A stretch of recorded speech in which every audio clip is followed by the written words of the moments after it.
Lunes 7 de julio de 2025, aquí seguimos en vivo por la pantalla de DNews y este es el momento de repasar los números del día. Vamos con el primero de ellos. 100 años es lo que tuvieron que esperar los parisinos para poder volver a bañarse en las aguas del río Sena, uno de los ríos más importantes de Europa, de los más icónicos y un vecino, ciudadano ilustre obviamente de la ciudad de París, que tenía aguas profundamente contaminadas, pero que desde ayer quedaron habilitadas para bañistas. Podemos ver algunas imágenes de cómo los parisinos pudieron disfrutar de esto, que desde, insisto, hace 100 años estaba prohibido. Fueron 3 balnearios habilitados, uno frente a la Torre Eiffel, que es el que podés ver allí, otro frente a la Catedral de Notre Dame, otro frente a la Biblioteca Nacional. Van a ser 1000 personas, 1000 bañistas los que puedan, entre los 3, distribuidos entre esos 3 balnearios, bañarse en esas aguas por lo menos por ahora. Fíjate que es un área que está delimitada. Aquí hubo una inversión millonaria, fueron cerca de 1.500 millones de dólares los que invirtió el gobierno nacional, porque esta era una promesa de Emmanuel Macron, que quería vivir los Juegos Olímpicos de París del año pasado con competiciones que son en aguas abiertas realizadas justamente en el río Sena.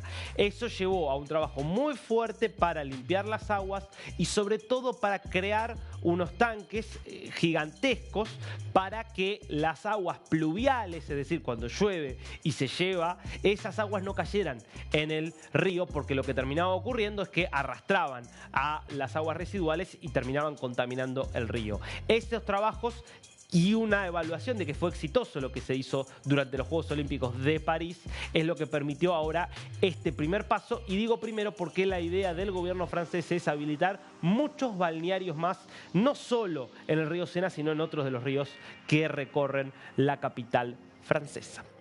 Segundo número del día. Nos vamos a ir bastantes años más en el tiempo, son 3.500 por lo menos los años en los que habría vivido una civilización hasta ahora desconocida en el Perú, en el norte de Perú. Esto tiene que ver con hallazgos arqueológicos de 18 estructuras que no sé si podemos ver. Ahí está, fíjate, por ejemplo, esta estructura circular es una de esas estructuras que fueron encontradas en el norte, insisto, del Perú, de una civilización que es muchos siglos anterior, por ejemplo, al Imperio Inca y a otras de las comunidades más importantes que tuvo el territorio que hoy ocupa el Perú, y que obviamente durante muchísimos años fue ocupado por otras civilizaciones mucho tiempo antes, desde ya, de lo que fue la llegada de los españoles. Bueno, esto nos habla de toda la riqueza cultural que tenemos en el continente americano, yéndonos tanto tiempo atrás, porque estamos hablando de una antigüedad similar a las civilizaciones más antiguas de las que hay registro histórico. Estamos hablando, digo, de civilización que convivió, por ejemplo, con las de la Mesopotamia, que son las primeras registradas en la historia, o con el antiguo Egipto. Bueno, todo un descubrimiento para seguir conociendo más acerca de la riqueza de la historia de nuestro continente. Pasamos ahora a las caras de este lunes. La primera de ellas es la del Dalai Lama, que cumplió 90 años. Estamos hablando del líder político, el líder espiritual del Tíbet, esta región que ha sido sojuzgada durante muchísimos años por el régimen chino, por tratarse de una región donde hay una identidad cultural completamente diferente, donde el budismo tibetano es un culto central para la vida de todos los habitantes, y desde ese punto de vista fue siempre un freno a la vocación totalitaria del Partido Comunista Chino, razón por la cual desde hace muchas décadas el Dalai Lama vive en el exilio, en la India. Bueno, el cumpleaños número 90 coincide con declaraciones que ha hecho el Dalai Lama respecto de qué va a pasar el día de su muerte. Ustedes saben que lo que establece la tradición del budismo tibetano es que, muerto el Dalai Lama, él reencarna en otra figura, en otro ser. Y ese ser sigue siendo el líder político y espiritual del Tíbet. ¿Cuál es la cuestión? Que, ¿cómo sabemos en quién reencarna el Dalai Lama? Bueno, lo que dejó en claro justamente el líder actual es que va a ser un consejo de expertos del budismo tibetano quienes van a decir quién es el que asumió la reencarnación del Dalai Lama. ¿Por qué te digo que esto puede ser un punto de conflicto? Porque China acaba de decir que no, que solamente va a ser China quien defina quién es la reencarnación de la Dalai Lama. Con lo cual, lo que podés tener cuando muera el Dalai actual es la posibilidad de que haya dos. Uno reconocido por los propios tibetanos y otro impuesto a la fuerza por el régimen de la República Popular China, que obviamente siempre vio al Dalai Lama como un obstáculo, como un problema y como alguien que no podía controlar. Nos vamos a la segunda cara del día y es un rostro de alguien que queremos mucho en Latinoamérica, pero que la verdad se portó mal.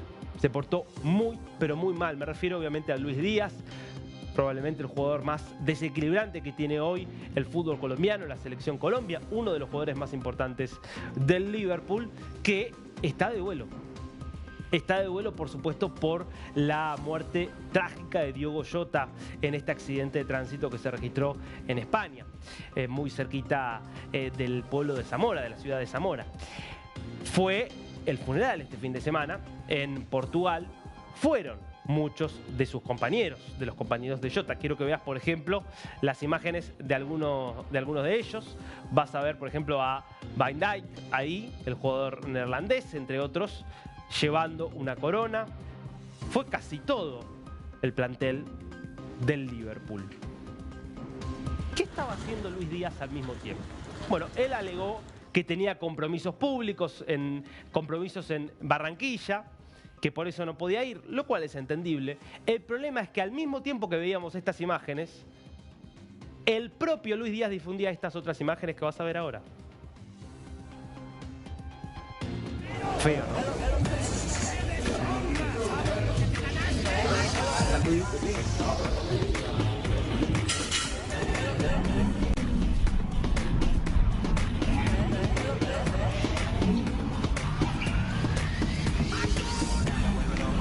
Bueno, él dijo que él tenía que verse con estos influencers que ves allí, que él no quiso faltarle respeto a nadie, pero cuesta creer que un jugador internacional de la jerarquía de Luis Díaz no tenga a alguien al lado que le diga: vos podés, si tenés compromisos previos, no ir al funeral. Eso se puede entender.